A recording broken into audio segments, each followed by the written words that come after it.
Grandma always warned me, never go near the old well at night. They say it doesn't just hold water, it holds souls. One night, while walking home, I heard whispers coming from the direction of the well. At first, I thought it was just the wind. But then, a deep voice called my name. Amara. My blood ran cold. No one knew my name out here. I turned to run, but there, standing by the well, was a pale, faceless figure, motionless, pointing at me. The ground beneath my feet vibrated as if something huge was stirring below. Then I remembered Grandma's final words. If the well ever calls your name, run. But never look back. My legs moved on their own as I sprinted into the night. But curiosity made me glance back for just a second. I shouldn't have looked. Because what I saw was my own face, staring back at me, smiling. Amara ran as fast as her trembling legs could carry her, her breath sharp and ragged. But no matter how far she went, the whispers followed. They weren't just behind her anymore.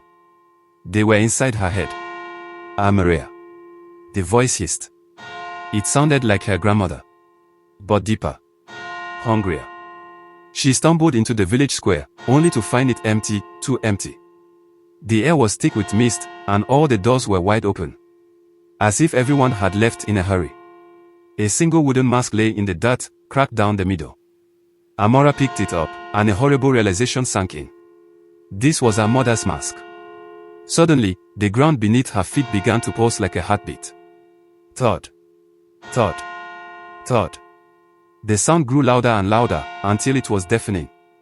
From the mist, her grandmother appeared. But her eyes were pitch black.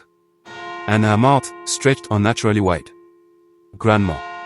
Amara whispered. The creature smiled. Not anymore. It lunged. Amara screamed, sprinting toward the old well, the very place she was told never to go. The whispers turned into a deafening chant, the ground splitting open as ghostly hands clawed at her ankles. As she reached the well, she looked inside. And saw her own face staring back, smiling. Everything went dark. And then, silence. A faint whisper echoed through the void. The well never gives back what it takes. Amara stood frozen, staring into the glowing well. Suddenly, a deep chanting echoed from within, growing louder, shaking the ground. Her grandmother's voice whispered behind her. You should never have run, child. Amara turned, her grandmother now completely twisted, her mouth stretched from ear to ear, eyes black and glowing red.